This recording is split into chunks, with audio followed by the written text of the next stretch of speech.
The next phase we are going to talk about is the data engineering phase, where you have done all your setup, and data engineering is all the dirty work that you have to do to get the data from where it is today to the form you want it to be.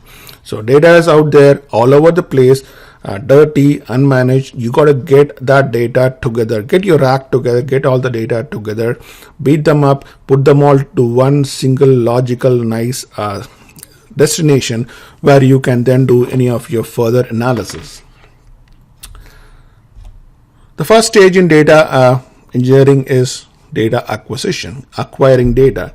So where your job is to acquire data from different data sources, like they may be enterprise databases, like it may be sitting in an Oracle database or a MySQL database. It might have to be done through cloud APIs. There are a lot of applications on the cloud. They give you APIs on the cloud, like Salesforce, for example. You got to go and get data through their APIs. The data might be coming through scanner feeds or sensor feeds, like barcode scanners. It may be coming through social media. You might have to download social media like Twitter and Facebook. All of them are sources of data. Each of them present a different kind of use case and a different kind of challenge for you.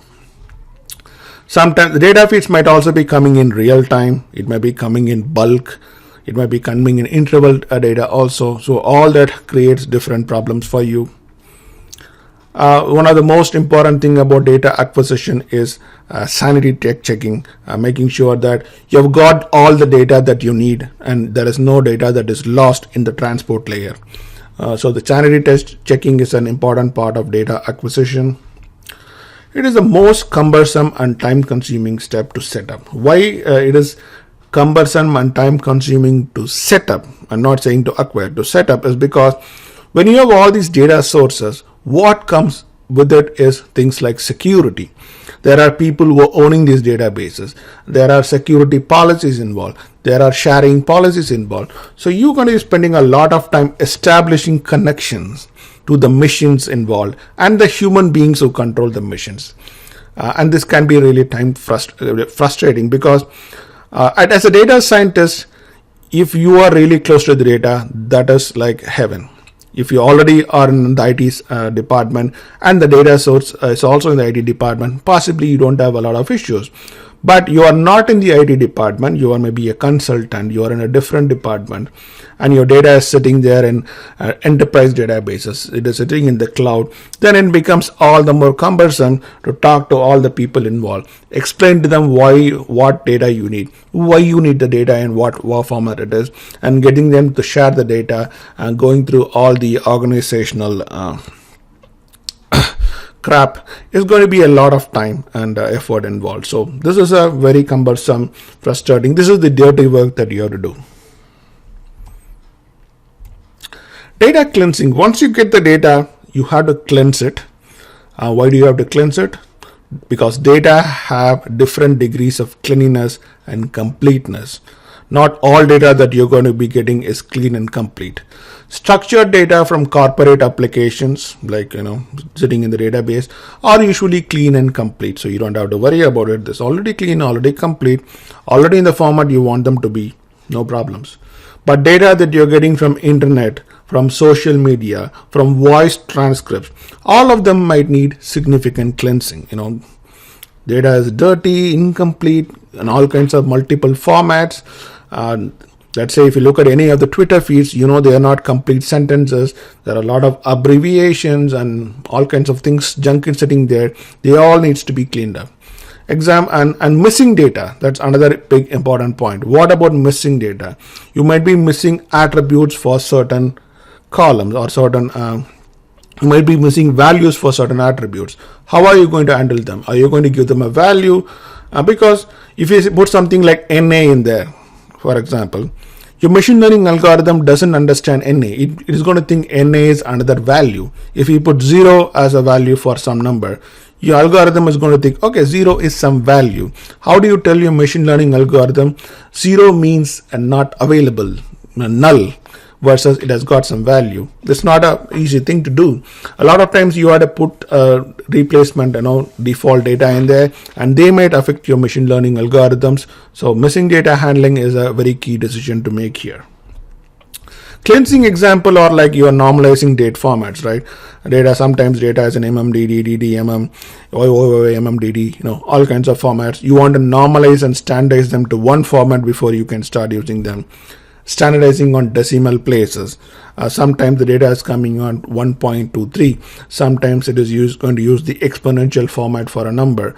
All that needs to be standardized once again. Another classic one is the last name, first name versus the first name, last name. How are names represented in the data sources you're getting?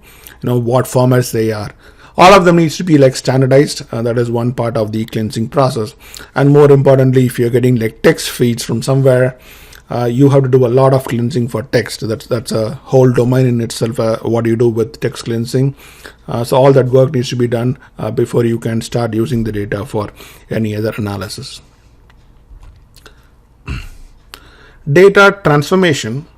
Data after cleansing might have to be transformed to a different format or a different shape before you start using it. So the reason for data transformation is extract the required information from data while discarding unnecessary baggage. What is unnecessary baggage is again determined by the goal with which you are searching the data. So if you don't need some data, if you don't need some levels of details, you can summarize them and discard all the unnecessary baggage that is there. Typically, it involves processing and summarization. You try to summarize your data to logical activities levels. And transformations help cutting down the data size and minimizes further processing needs. The idea why do you want to do some transformation is you want to beat that data into a shape that you can understand better. Like you can collapse a number of records into one logical record that represents the entire thing that happened. For some examples you might want to see here is that a visitor comes to a website and he clicks a number of web pages in the website. You might want to summarize all of them into one single record. If that's all the level of detail you need, you might want to do some language translations between multiple languages.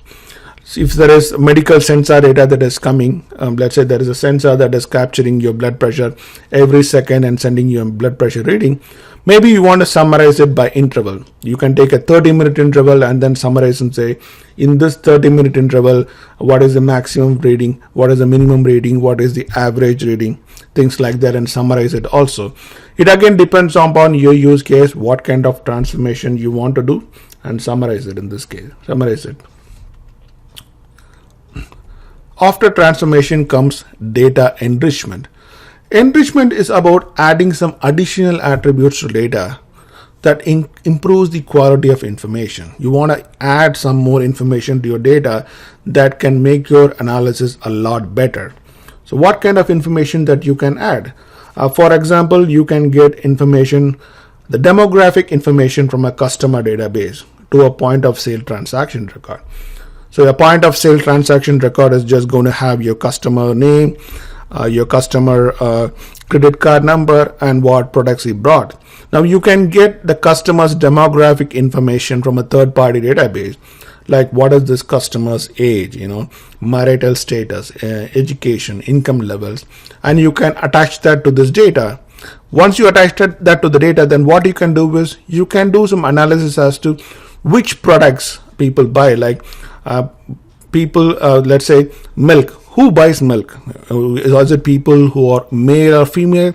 Is it people who are over 25 or below 25? You can do all those kind of analysis once you can enrich your data to add additional information. Things like you can do logical groupings of patients by past medical history. Like you can attach a patient's past medical history to his current visit. Then you can look at and see, how people's with past medical history, different kind of medical history perform, or what kind of things you do to them.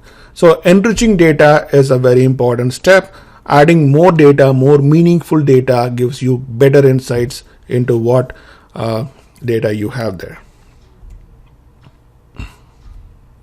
And once you're done with all of them, you're going to persist your data, which is save your data in some neat, sensible fashion.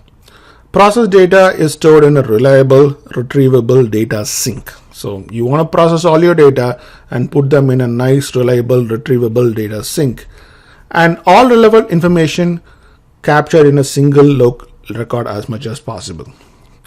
You have data coming from multiple different sources. The best thing for you to do is if you can get them all organized as logical record, like one single long record that contains all the information you need. You shouldn't be doing a lot of foreign key kind of things. You rather want to denormalize them and put them all in the same record and put them all together. So further querying and analysis is made really easy for you. An example would be like a retail sales transaction. You can take the point of sales data, add the customer demographic information to it, add the item characteristics to it. Like you have the item that is purchased, you can say type of item, it's dairy, what kind of weight it has, stuff like that. And you can also add like sales associate performance information to it, so that you can then do analysis of a sales associate's performance based on the product being sold, based on the customer demographics and stuff like that. So you can want to put all of them together in a single straight record and store them. That is the step that is called the data persistence step.